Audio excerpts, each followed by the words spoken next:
Welcome to this week lecture about endodontics.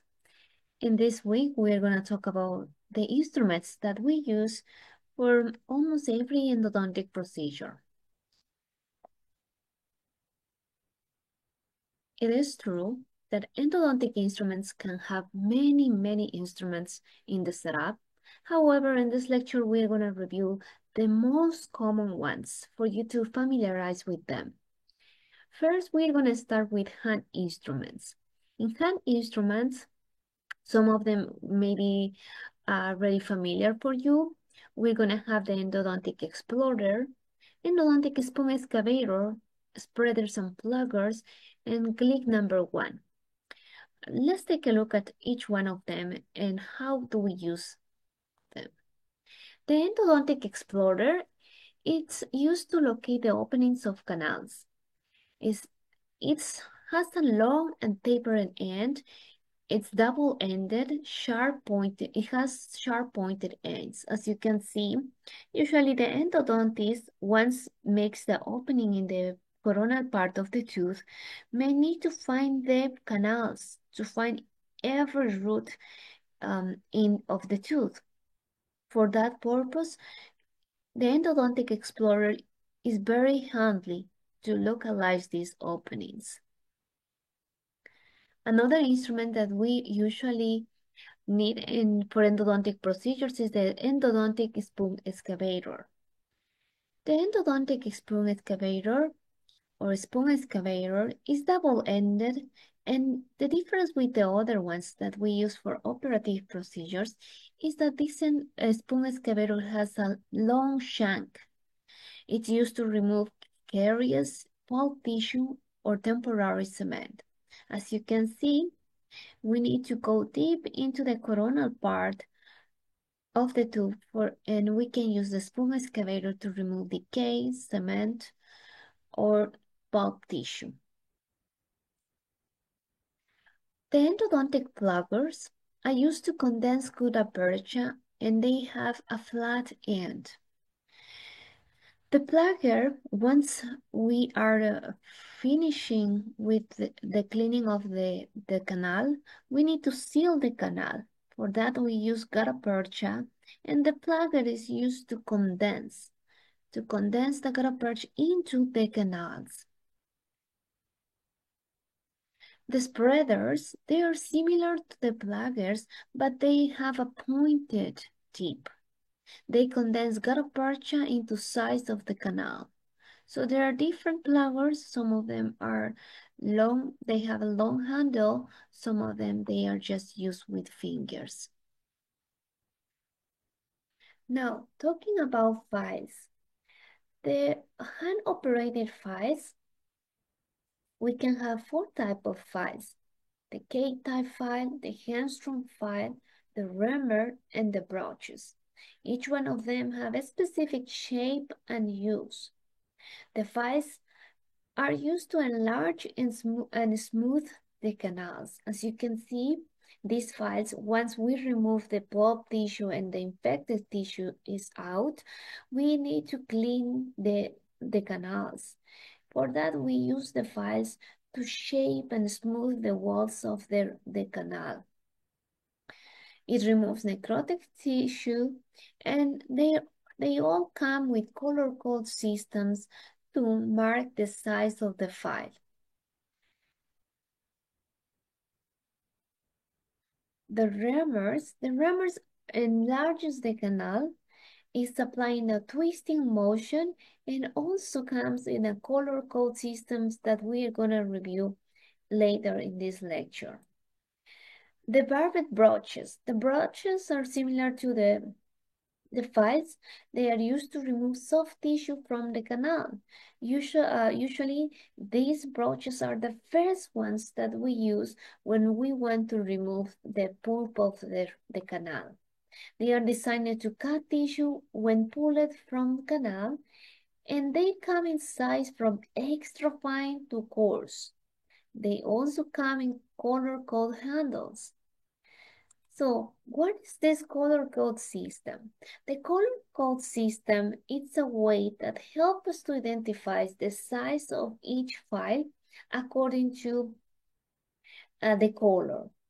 Usually, we always, most of the times we start with white. We can find purple or pink before for number 10 and 8, but the most common ones are going to be starting in 15. So we start with white and we finish with black.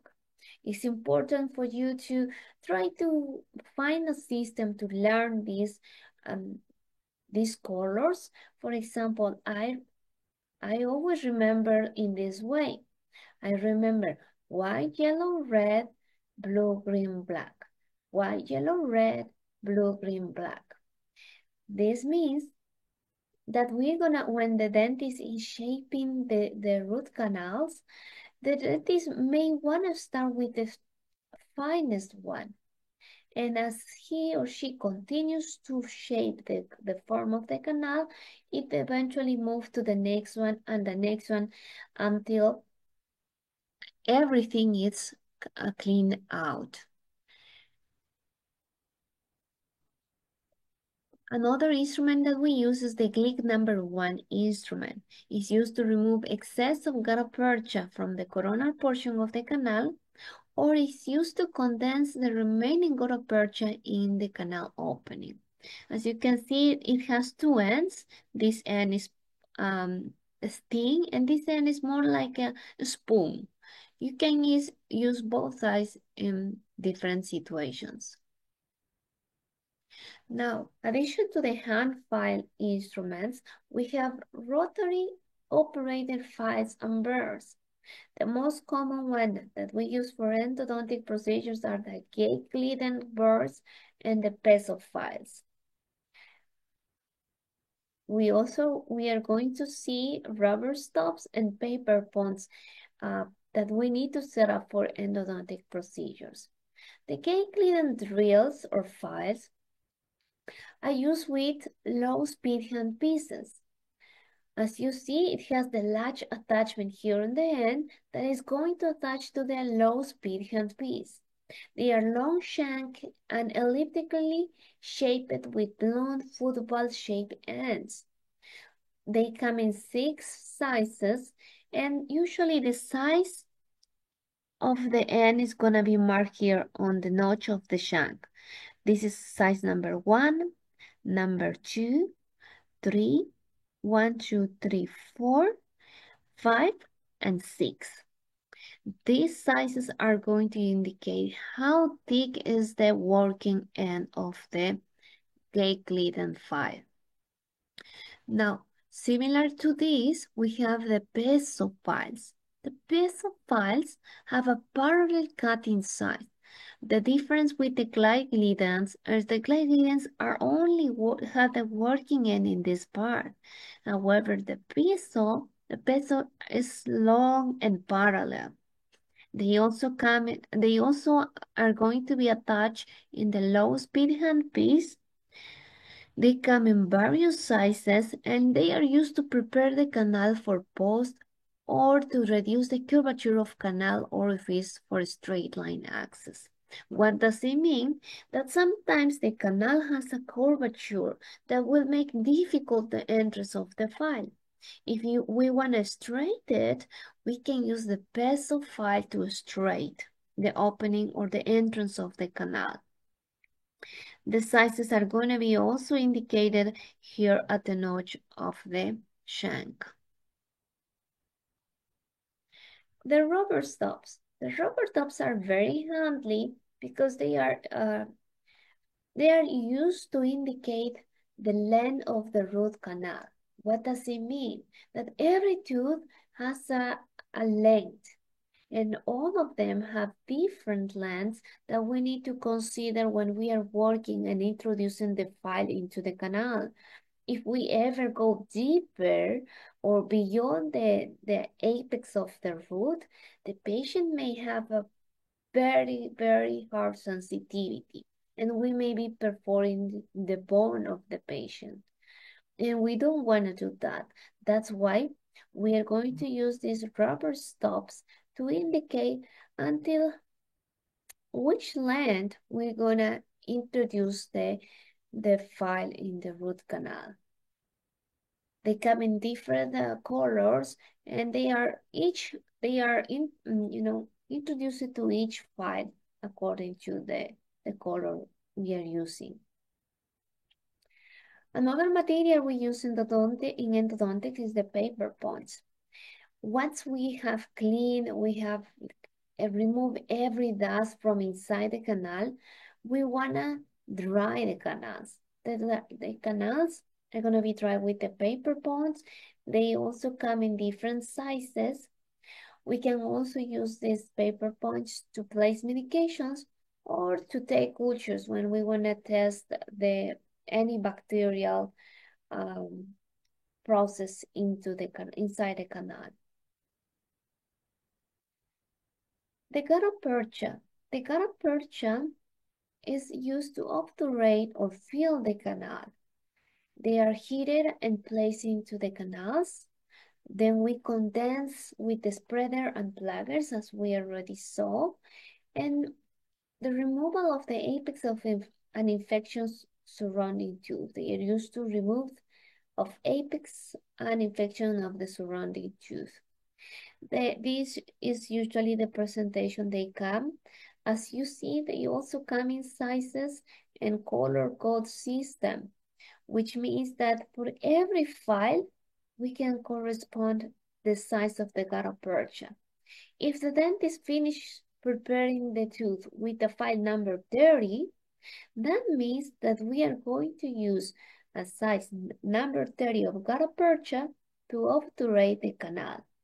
As you can see in this picture, first we introduce one gutta percha, and with the help of the spreader, we're gonna condense and pack the gutta percha to the sides and make room to introduce more and more gutta percha tips to fill the canal. We should not leave any opening or space for leaking. That will lead to failure. If that ever happens, the endodontic procedure will fail. As we mentioned, with the use of files, we are going to remove and shape the canals. But in between every files, we're gonna irrigate the canal to remove any debris. For this purpose, we can use sterile water or sodium hypochlorite. Once the canal is clean, is dry, we are going to use root canal sealers and cements. They are used together with the gutta percha to obturate the canal and prevent micro leakage in it. They come in different presentations, powder, liquid, pastes, or capsules. In addition to all the instruments and materials we already mentioned, we also have more equipment that, depending on the dentist's preference, we have more or less than this. The main ones that I would like to mention are the apex finder. The apex finder is usually the instrument we use to locate the final tip of the root canal, the apex. That is going to give us the length of that root and until what length we are going to introduce the file. The heating unit is used to heat the gutta percha to condense the gutta percha inside the canals. The heat is gonna smooth, it's gonna make more easy to condense and pack into the canals. And finally, the dental microscope is very useful because it helps us to see in a bigger spectrum inside the canals. To wrap up everything we have talked today and the previous lecture, if you remember previous lecture, we talked about endodontic diagnostic. and we find out that if decay keeps progressing deep and deep, it eventually will go into the pulp and affect the canals, and sometimes it will provoke an abscess. At this point, the patient may need to have an endodontic evaluation and see if they can have an endodontic treatment. If endodontic treatment is indicated, the dentist may remove every pulp, all the pulp that was infected and inflamed is going to remove with the use of different files. It's going to irrigate in between to remove and make sure everything is clean. And then we're going to dry using the paper points to make sure the canal is completely dry.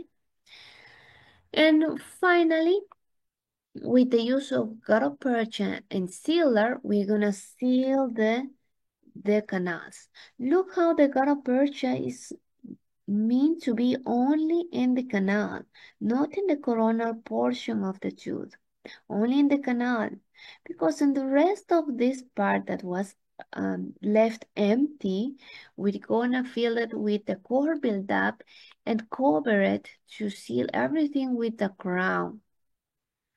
Sometimes we may need to place a post to reinforce and create retention for the crown. This is all I have for this lecture, and I'm going to leave you with this question. You can answer below. Which is the order of colors used to identify the size of endodontic files?